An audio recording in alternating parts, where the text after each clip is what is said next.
We are players in multiple infinite games every day of our lives. There's no such thing as being the winner in your marriage. And I told Steve, I'm gonna beat Grant Cardone. That's my target. And I was paying attention to why we liked this guy and why we wanted to follow this guy, but why we didn't like this guy and we didn't want to follow him.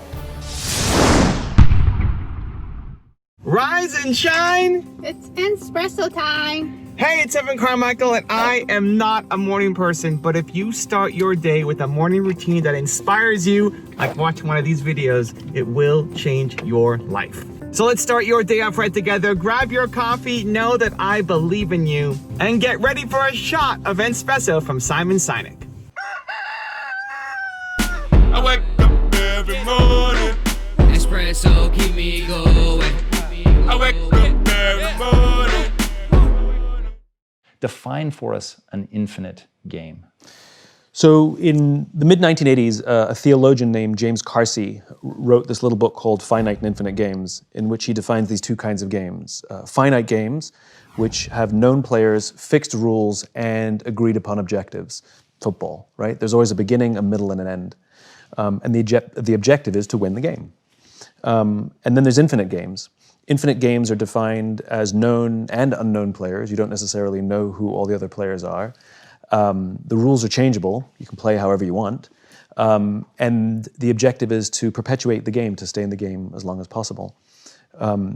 What I find so fascinating about this idea when I first learned about it is we are players in multiple infinite games every day of our lives. There's no such thing as being the winner in your marriage. There's no such thing as winning global politics. And there's definitely no such thing as winning business. Business is an infinite game. And yet, when we listen to the language of too many leaders, they talk about being number one, being the best, and beating their competition. Based on what? There's no agreed upon objectives, there's no agreed upon timeframes. And so what ends up happening is you have people building organizations and leading with a finite mindset, playing to win, in a game where there's no such thing as winning. And when we play with a finite mindset in an infinite game, there's a few very predictable and consistent outcomes, amongst which include the decline of trust, the decline of cooperation, the decline of innovation, all of which contribute to the eventual demise of the organization itself. And so what I wrote about is what it means to lead with an infinite mindset, because we teach leadership as if it were a finite game. People start business with the goal of winning or being number one, and that's a problem because that's impossible.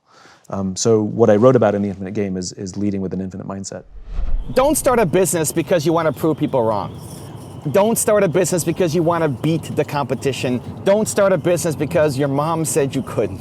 The reason to start a business is because you love the thing that you're doing and you're trying to bring value to people, make an impact, and make some kind of change. Your purpose comes from your pain. You want to help people who are currently in the same situation that you used to be. That will fill you up for life. And if you can figure out how to turn that into a business, that's why I wrote Built to Serve, how to turn that passion of yours to serve, to help, into a business that will be fulfilling for you, as well as make you money and solve real problems that mean something to you. I see it too often. So many people start a business because either one, they're just trying to chase the buck, right? What's the hot trend for this year? I'm gonna get into this business because Inc. magazine said it was the hottest business of the year. If you don't love it, you're gonna get destroyed, right? Because you're going up against people who absolutely love that thing. YouTube is an amazing opportunity this year. I believe it's one of the biggest opportunities, right? If you're a thought leader right now, YouTube has to be a huge platform for you. But if you don't care about being a thought leader, don't jump into it just because YouTube is a huge trend.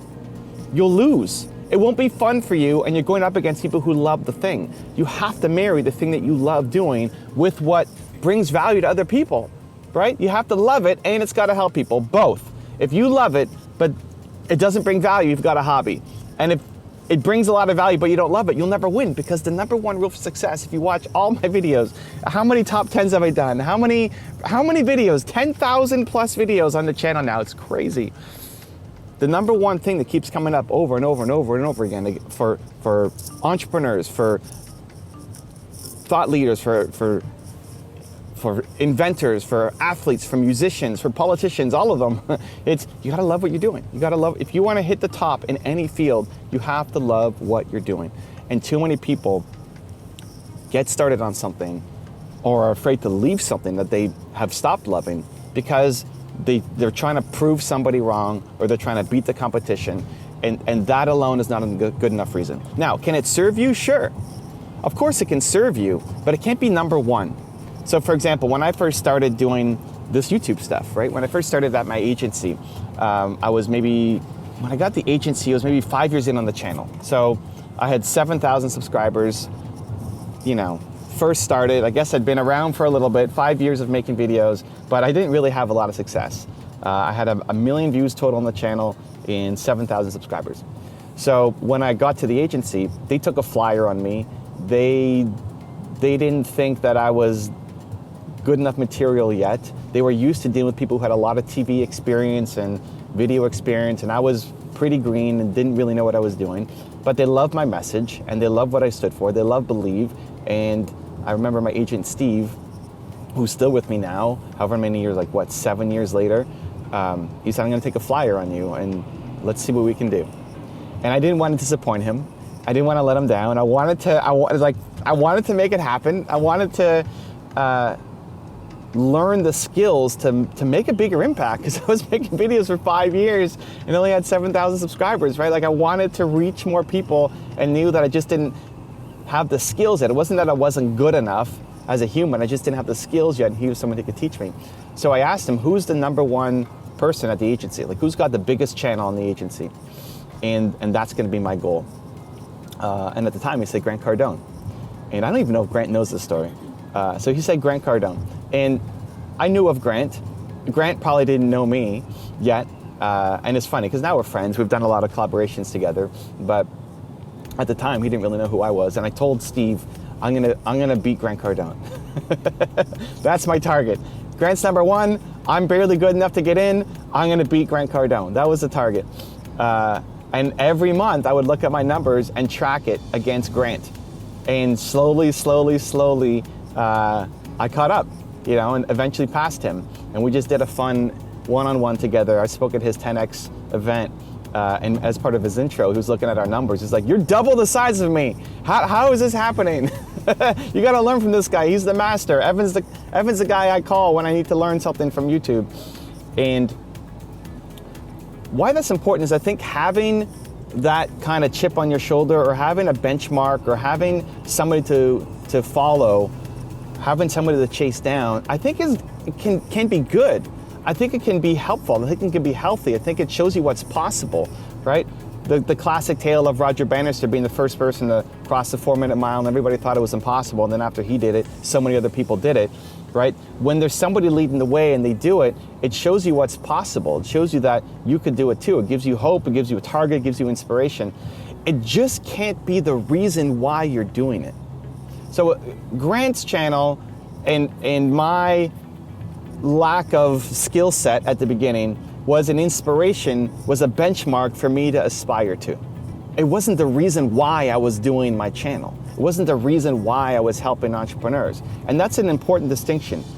The reason why you do the thing that you do cannot be to try to beat somebody else. Cannot be to try to prove somebody wrong because they told you in school that you never amount to anything. You can't be driven by the darkness. It can serve you, it can help you, it can be something that you turn to when you need some extra strength. But it can't be the reason why. And so for me, that's the difference of playing the finite and the infinite game, is that it's great to compare yourself to others, it's great to have that benchmark, it's great to see what they're doing, it's great to get inspiration from other people, it's great to model success. But if the reason why you're doing it is to prove somebody wrong, is to just try to beat somebody else, ultimately, you're gonna lose.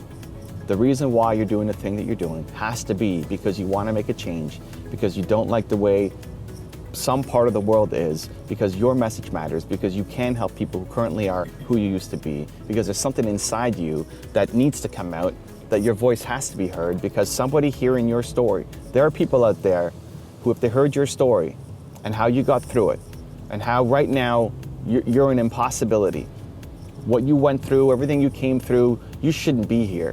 Look at who you were 5 years, 10 years ago. You shouldn't be here. The you from 5 years ago would look at the you right now and say, that's not possible, I'll never get there. And yet here you are. And that story of inspiration is something, even if you don't feel like it's a big deal, it is a big deal compared to who you used to be. And there's millions of people who currently are who you used to be, and they need to hear you. You stepping up, you sharing your story, you sharing what you went through, and you sharing how you got out of it, even though you're not done climbing, but you're way better off than you used to be, you sharing that just might save somebody's life today. And that's the reason why you got to create, and that's the reason why you got to make, and that's the reason why you have to share.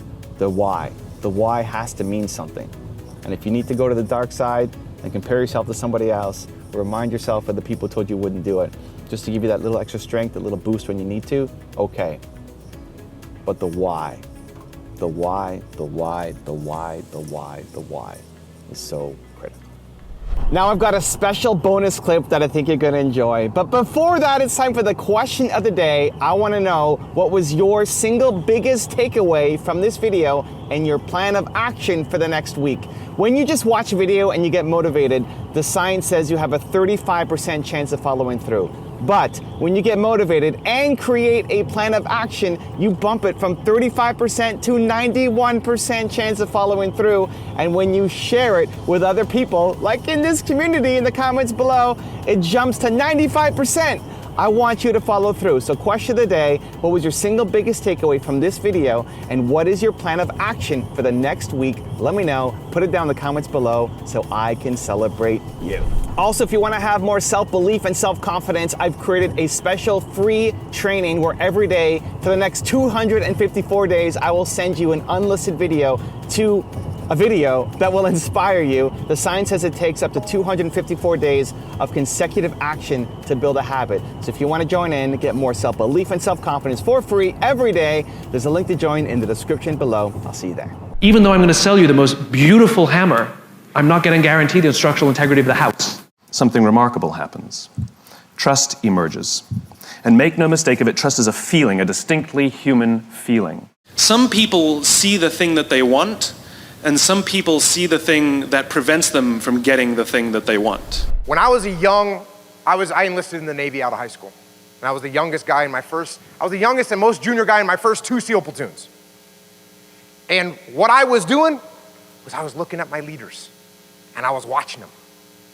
And I was paying attention to what they were doing. And I was paying attention to why we liked this guy and why we wanted to follow this guy, but why we didn't like this guy and we didn't want to follow him. The biggest characteristic I noticed of that was guys that were humble, we wanted to follow. Guys that were arrogant, we didn't want to follow. But that was one of many, many little lessons. And I paid attention to them.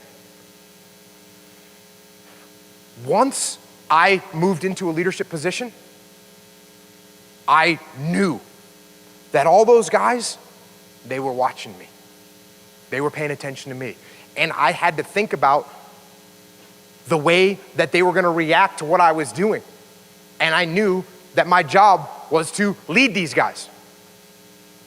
And I knew that they were taking notes, and they were monitoring, and they were testing. And if I was arrogant, they weren't going to follow me. And if I thought I knew everything, they weren't going to follow me. I'm not saying I couldn't be confident, because yeah, you have to be confident. There's a balance. It's a dichotomy of leadership, right?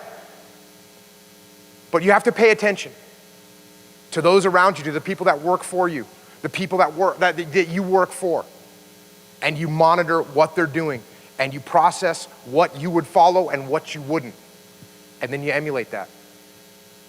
That's what I did, and that's what I'm most importantly still doing today. If you want another awesome Simon Sinek video, check it out right there next to me. I think you'll enjoy it. Continue to believe, and I'll see you there. Once I found my why, not only was my passion restored to levels that I'd never experienced before, but it put me on a trajectory that I couldn't have been on without it. You have to find your why. I'd lie and tell my friends I had no money at school